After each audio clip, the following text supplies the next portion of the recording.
I'm bored and hungry. Let me find a YouTube video to watch while I'm eating.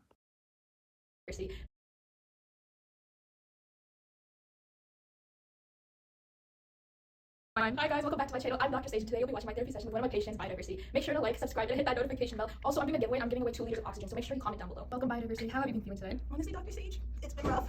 I'm sorry, that sounds very difficult. How have you been feeling with that? Well, it started when Habitat left. Human came in and ruined everything with their roads. It's like they cut right through the middle of my world, and now I'm stuck with these disconnected pieces. It's not just the space that's gone. I'm feeling fragmented, like I can't hold it together anymore. I see. It sounds like you're affected by fragmentation. So how is this affecting you on your deeper levels? It's not just physical space. My identity is now fractured. It's like a puzzle with missing pieces. Species can't meet up. They can't mate or just live together in a different symbiotic relationship. Now they can't even find each other. They're stuck and isolated, and I'm trying to bring them together, but they're in different corners. They're unable to connect. What should I do? So how would you say this is affecting you on like multiple layers? The gene pool is shallow now. When habitats are fragmented, I can't help species adapt. They're trapped in these tiny broken off pieces of land. It's a recipe for extinction. Because like what if genetic drift happens and population bottleneck occurs, and then certain species are able to be saved, and like they need it for the species to end up dying because they're isolated and they won't be able to have the food genes of viral infection and deadly diseases. How will the species survive? It's okay, it's okay. How are you dealing with this emotionally? Are you coping well with this isolation? I tried. I set a few species on dates, tried to keep the food web alive, but it's not working. So it sounds like your whole system is falling apart. So how are your ecosystems holding up? Ecosystems? Oh, they're spiraling. Without the keystone species, the things that hold everything together, those species are disappearing. Others are thriving a little too much when they shouldn't be. The balance is totally off. It's chaos. What else can you plan on doing? Maybe a certain someone is still causing more harm than good in your life outside of this. You are so right. We have to kick invasive species out. Invasive species keep on coming uninvited. They take up all the space and just make everything worse. We have to restore the native species. And we also need to address pollution. Land, air, water, even noise pollution, they're all killing me. And they're having effects on my dear, dear species. The chemicals from mining, oil spills, toxics leaching into the water. It's literally like living in a toxic wasteland. And don't even get me started on noise pollution. I mean, seriously, have you ever tried having a conversation while there's a constant buzz? That's what's happening to my species.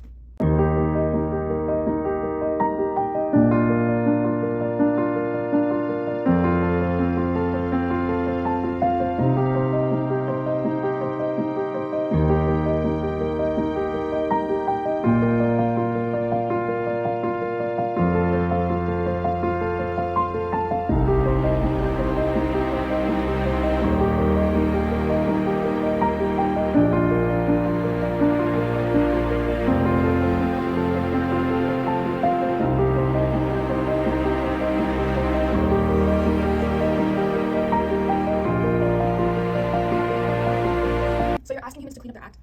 Humans are always at the scene of the crime. They need to stop painting over our forests and stop draining wetlands. Stop bulldozing me out of existence. They need to embrace conservation, reduce overexploitation, and most crucially, they need to support sustainable practices. I know they ruined my relationship with habitat, but even they know how a relationship works. They can't just get from the ecosystem. Well, that sounds like a solid path forward. But there's something else, isn't there? Remember climate change? Don't even get me started on that. Rising sea levels, melting glaciers, my polar bears, which are my favorite, are not happy about that. It's messing up the whole system. Fresh water is disappearing. Their own habitats are shrinking, melting at a very alarming rate. So what can you tell others to help with that? We've got to switch to renewable energy. Use energy more efficiently. If humans keep burning fossil fuels at this rate, we're toast, literally. That planet won't be able to keep up. So switching to cleaner energy, protecting habitat, and supporting sustainable practices can help slow climate change and prevent more habitat loss? Exactly. Every small step counts. If we tackle overexploitation, prevent pollution, and conserve biodiversity, we can begin to rebuild the foundation of Earth. Humans have the power to fix this. It's just a matter of willpower. You're on the right track, biodiversity. Healing takes time, but you've got it in you. Stay connected, stay resilient, and remember, every small step counts. And remember, even fragmented ecosystems can find their way back. That video high-key sucked. Are all the videos on their channel like this?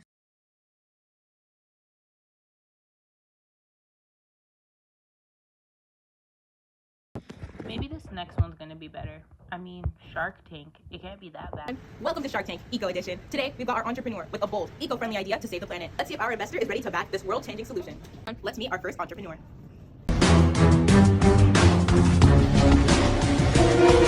Hello investors, my name is Sabrina and I'm here to pitch the most innovative solution to habitat fragmentation, the Mega Eco Bridge. It's simple. Imagine giant wildlife corridors, eco bridges that help animals safely cross between fragmented habitats. Squirrels can run safely across highways, deer can casually stroll over the road, and frogs can hop on lily pads between green spaces.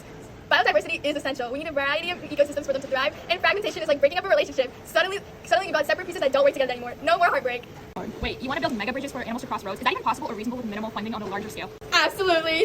Think about how we built overpasses for our cars. We just need to imagine them as safe passageways for wildlife. Now, if you're wondering about the profits aspect, they come from ecotourism, government funding, and conservation incentives. These bridges can even become tourist attractions. I mean, who wouldn't want to see a deer frolic on top of them while driving? I love the passion, but you're gonna have to convince me. How does this actually solve habitat loss though?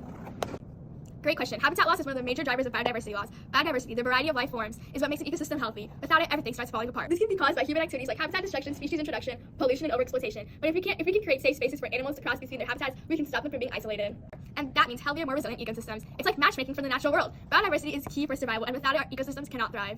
All right. You're talking about big changes, but what's the plan? How do you plan to convince the government or even communities to buy into this? We're going to pressure policymakers to enforce laws that protect biodiversity. We'll also leverage public funding and create initiatives for sustainable practices like wildlife corridors. By promoting man-made bird and bat houses or creating a safe zone for grazing livestock, we can bring the wildlife back. We'll also have to educate the public and encourage ecotourism. For example, with governments providing subsidies for these eco-bridges, the system can pay for itself.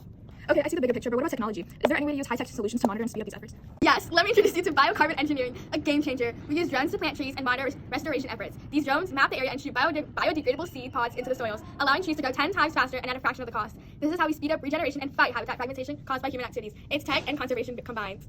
Okay, I'm liking this tech angle. And what about the oceans? What's your take on saving marine biodiversity? You're in for a treat. Enter vertical ocean farming. This method grows seaweed, mussels, and oysters in vertical ocean gardens. These farms mimic natural habitats, helping marine life thrive. It's a double win. We're saving ecosystems and reducing overfishing while providing sustainable food sources. Plus, the system requires zero fresh water, feed, or fertilizer, making it super eco-friendly and cost-effective. We're not just protecting marine life, we're also combating ocean acidification and coral bleaching. It's the ultimate sustainable farming solution. All right, I'm impressed. But you've got the tech, the vision, and the passion. You convinced me. I'm in, but I'll need 20% of the company. We're in this together for the long haul.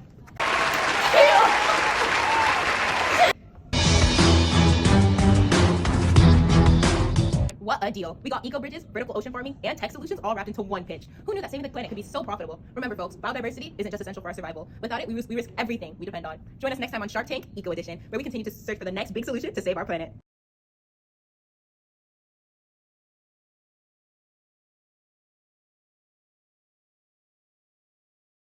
Absolutely. I'm sorry, what? It was good?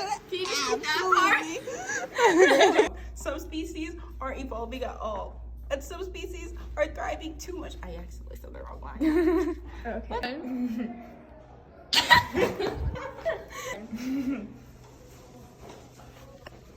More? Say the line.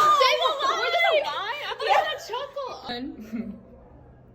Is that it? Yes. Just say the line. Okay. Can you do it again? Okay. What happened, chuckle? No turn.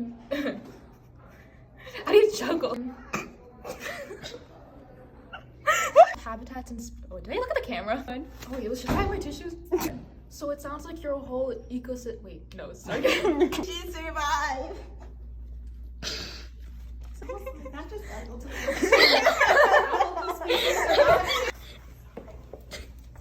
Ready? Look here.